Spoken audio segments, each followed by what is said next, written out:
വചനമേ നിത്യജീവന്റെ ആധാരമേ, രക്ഷയേകിടും സത്യമാർഗമേ, എന്റെ ആത്മാവിനാശ്വാസമേ. വചനം വചനം വചനം. നെഹമ്യായുടെ പുസ്തകം 12-ാം അധ്യായം. ഷെയാൽത്തിയേലിന്റെ പുത്രൻ സെറുബാബേലിനോടും യെശൂവായോടും കൂടെ കയറിപ്പോന്ന പുരോഹിതന്മാരും ലേവായരും ഇവരാണ്: സെറായ, ജെറമിയ, എസ്ര, അമരിയ, മല്ലൂക്ക്, ഹത്തൂഷ്, ഷെക്കാനിയ, റെഹൂം, മെറേമോത്ത്, ഇദ്ദോ, ഗിന്നത്തോയ്, അബിയ, മിയാമിൻ, മാദിയ, ബിൽഗ, ഷമായ, യോയാറീബ്, യദായ, സല്ലു, ആമോക്, ഹിൽക്കിയ, യദായ. ഇവരായിരുന്നു യെശൂവായുടെ കാലത്തെ പുരോഹിതന്മാരുടെയും അവരുടെ സഹോദരന്മാരുടെയും തലവന്മാർ. ലേവായർ യെശുവ, ബിന്നൂയ്, കദ്മിയേൽ, ഷറേബിയ, യൂദ. കീർത്തനങ്ങളുടെ ചുമതലയുള്ള മത്താനിയായും അവന്റെ സഹോദരന്മാരും അവരുടെ സഹോദരന്മാരായ ബക്ബുക്കിയായും ഉന്നിയും കർത്തവ്യങ്ങൾക്കായി അവർക്ക് മുമ്പിൽ ഉണ്ടായിരുന്നു. യെശുവ യോയാക്കീമിന് ജന്മം നൽകി. യോയാക്കീം എലിയാശാബിനും എലിയാശിബ് യോയാദയ്ക്കും ജന്മം നൽകി. യോയാദ ജോനാഥന് ജന്മം നൽകി. ജോനാഥൻ യദുവാക്ക് ജന്മം നൽകി.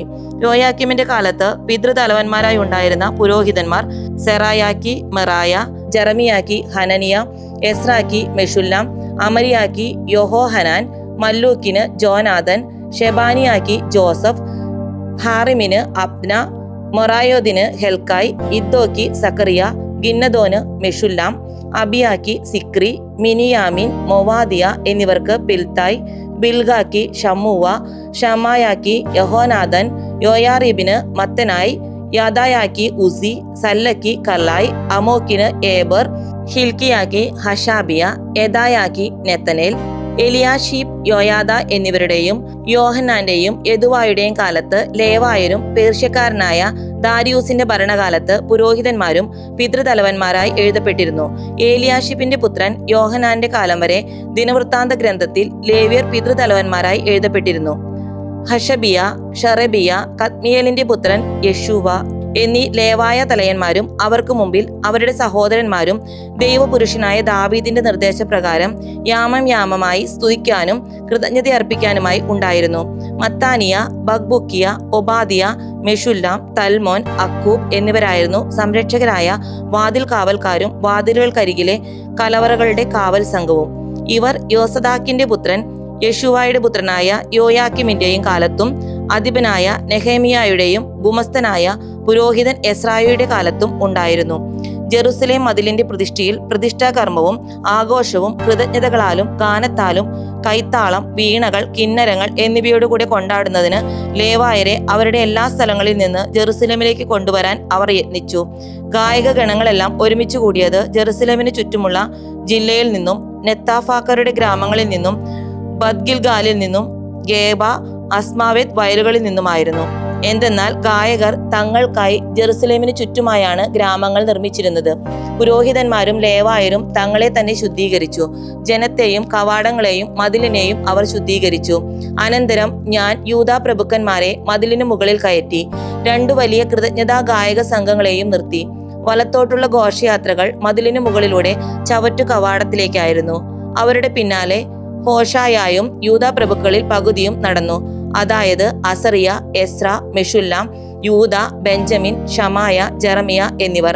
പുരോഹിതപുത്രരിൽ ചിലർ കാഹളങ്ങളുമായും ജോനാഥൻ, ഷെമായ, മത്താനിയ, മിക്കായ, സക്കൂർ, ആസാഫ് എന്നിവർ പൂർവികരായുള്ള സക്കറിയായും അവന്റെ സഹോദരന്മാരായ ഷെമായ, അസറേൽ, മിലാലൈ, ഗിലാലൈ, മായി, നെത്തനേൻ, യൂദ, ഹനാനി എന്നിവരും ദൈവപുരുഷനായ ദാവീദിന്റെ സംഗീതോപകരണങ്ങളുമായും ഉണ്ടായിരുന്നു.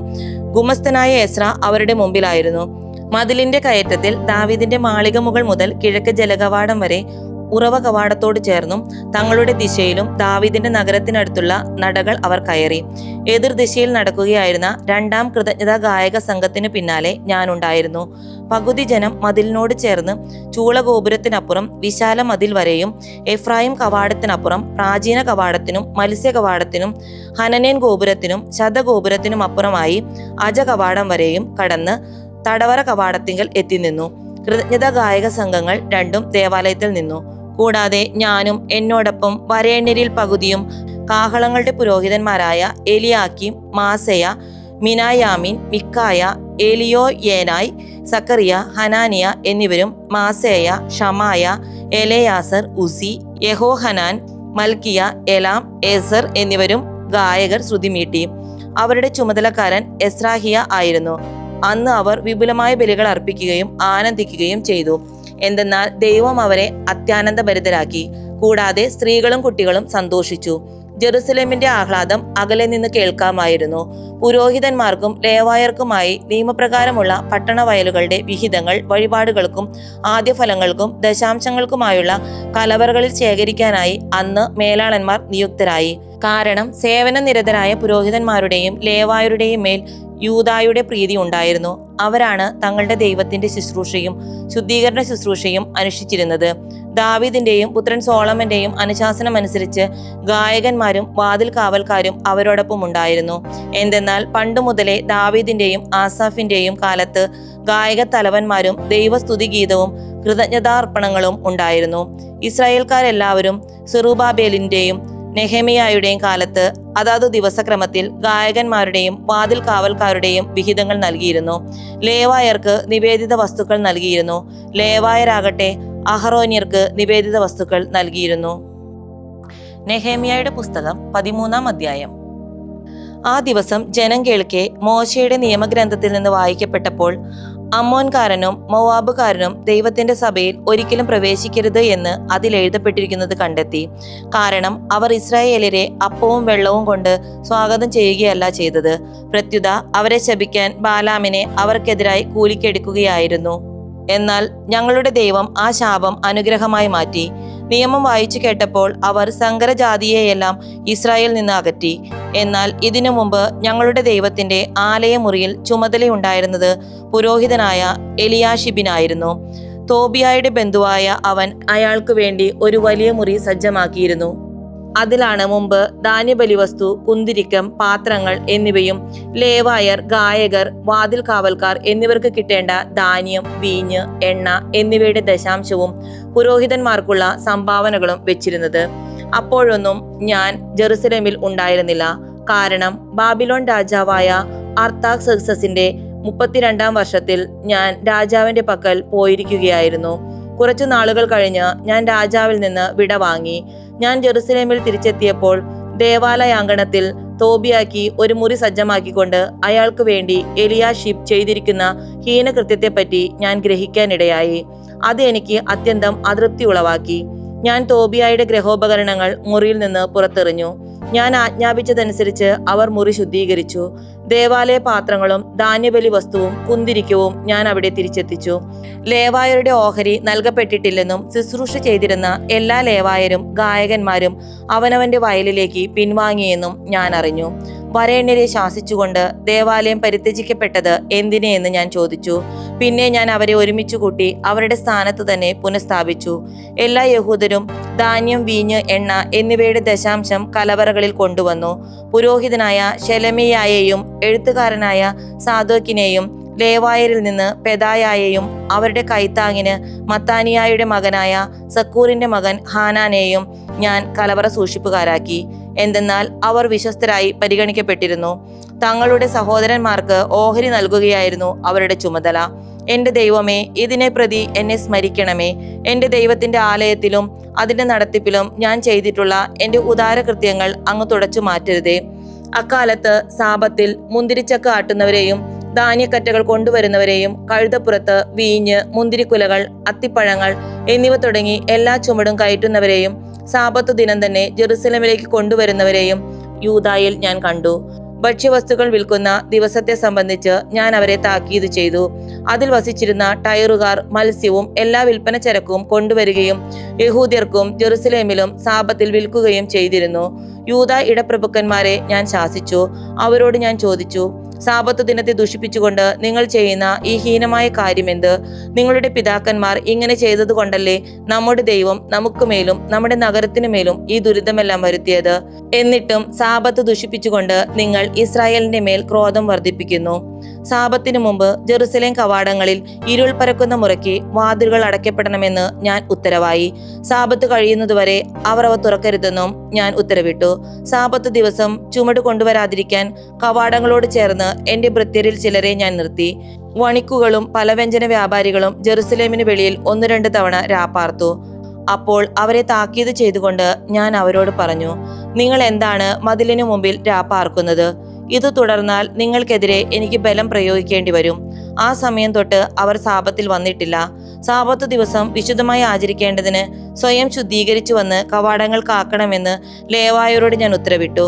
എന്റെ ദൈവമേ, ഇതും എനിക്ക് അനുകൂലമായി ഓർക്കണമേ. അങ്ങയുടെ കാരുണ്യാതിരേകത്തിനൊത്ത് എന്റെ മേൽ അനുകമ്പയുണ്ടാകണമേ.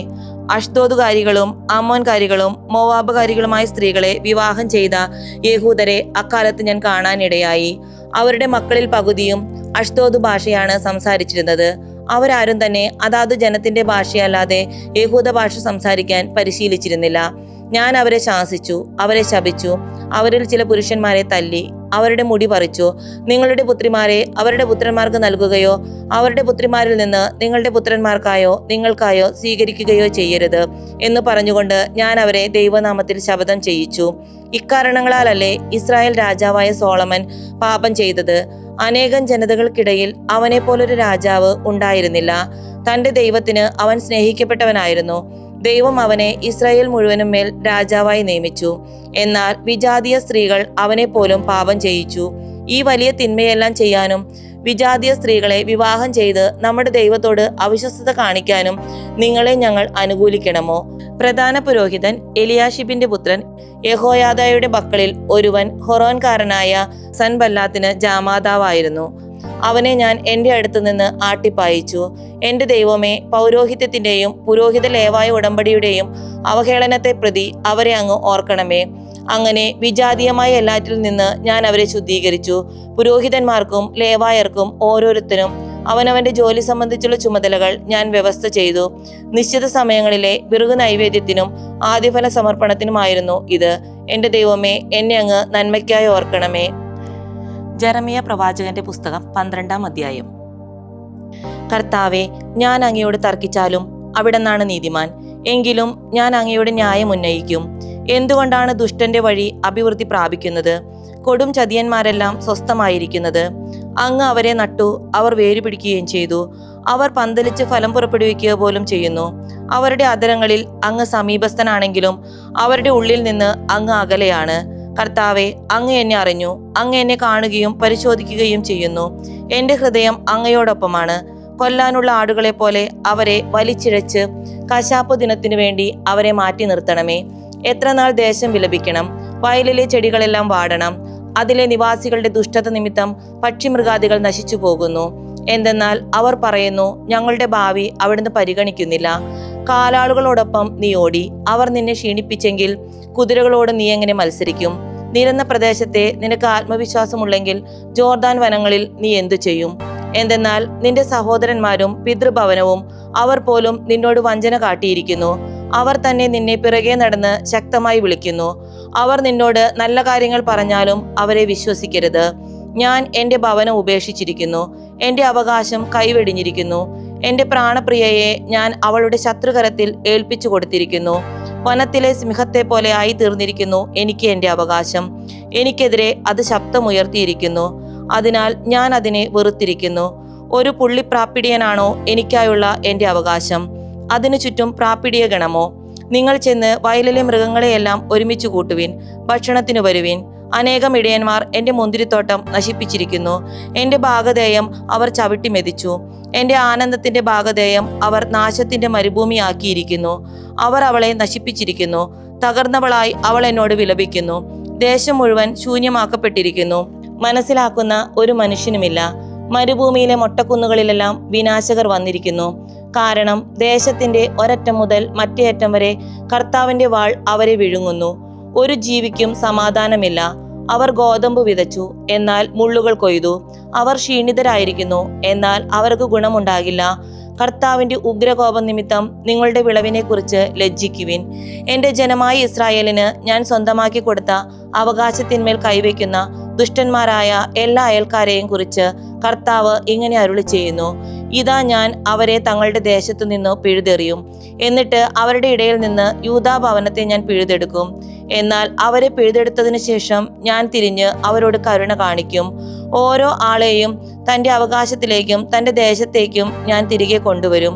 ബാലിനെ കൊണ്ട് ആണയിടാൻ അവർ എൻ്റെ ജനത്തെ പഠിപ്പിച്ചതുപോലെ ജീവിക്കുന്ന കർത്താവാണേ എന്ന് എൻ്റെ നാമത്തിൽ ആണയിടാൻ തക്കവണ്ണം എൻ്റെ ജനത്തിൻ്റെ മാർഗങ്ങൾ നിശ്ചയമായി പഠിച്ചാൽ അവർ എൻ്റെ ജനത്തിൻ്റെ ഇടയിൽ പണിതുയർത്തപ്പെടും.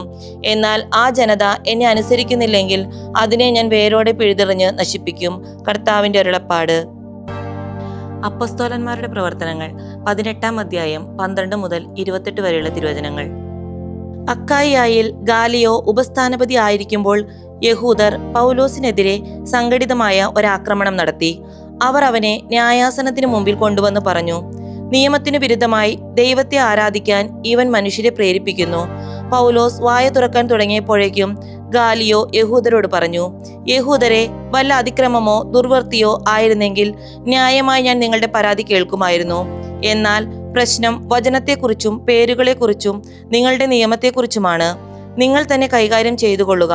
ഇവയുടെ ന്യായാധിപനാകാൻ ഞാൻ ഇഷ്ടപ്പെടുന്നില്ല.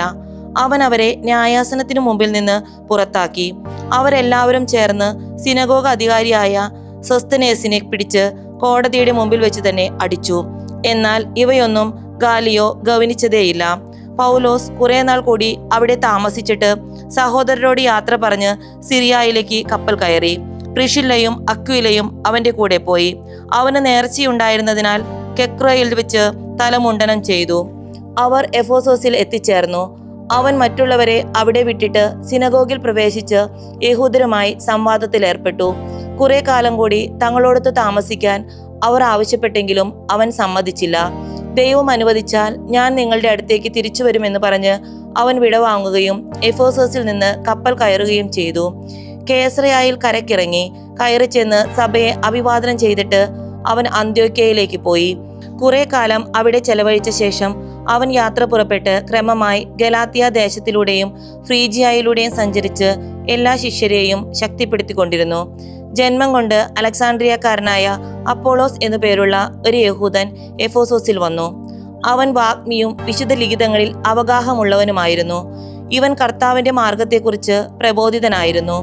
ആത്മാവിൽ ജ്വലിച്ച് യേശുവിനെ കുറിച്ചുള്ള കാര്യങ്ങൾ സൂക്ഷ്മമായി പ്രസംഗിക്കുകയും പഠിപ്പിക്കുകയും ചെയ്തിരുന്നു. എന്നാൽ യോഹന്നാന്റെ സ്നാനത്തെക്കുറിച്ച് മാത്രമേ അവൻ അറിയാമായിരുന്നുള്ളൂ. അവൻ സിനഗോഗിലും ധൈര്യപൂർവ്വം പ്രസംഗിക്കാൻ തുടങ്ങി. പ്രിഷില്ലയും അക്വിലയും അവനെ കേട്ടപ്പോൾ അവനെ കൂട്ടിക്കൊണ്ടുപോയി ദൈവത്തിന്റെ മാർഗം സൂക്ഷ്മതരമായി വിശദീകരിച്ചു കൊടുത്തു. അവൻ അക്കായിയായിലേക്ക് പോകാൻ ആഗ്രഹിച്ചു. സഹോദരർ അവനെ പ്രോത്സാഹിപ്പിക്കുകയും അവനെ സ്വീകരിക്കാൻ ശിഷ്യർക്ക് എഴുതുകയും ചെയ്തു. അവൻ അവിടെ എത്തിയപ്പോൾ കൃപയാൽ വിശ്വാസികളായിരുന്നവരെ വളരെയധികം സഹായിച്ചു. എന്തെന്നാൽ യേശുവാണ് ക്രിസ്തുവെന്ന് വിശുദ്ധ ലിഖിതങ്ങളാൽ തെളിയിച്ചുകൊണ്ട് അവൻ യഹൂദരെ പരസ്യമായി ശക്തിയുക്തം ഖണ്ഡിച്ചിരുന്നു. ദൈവവചനമേ, നിത്യജീവന്റെ ആധാരമേ, രക്ഷയേകിടും സത്യമാർഗമേ, എന്റെ ആത്മാവിനാശ്വാസം.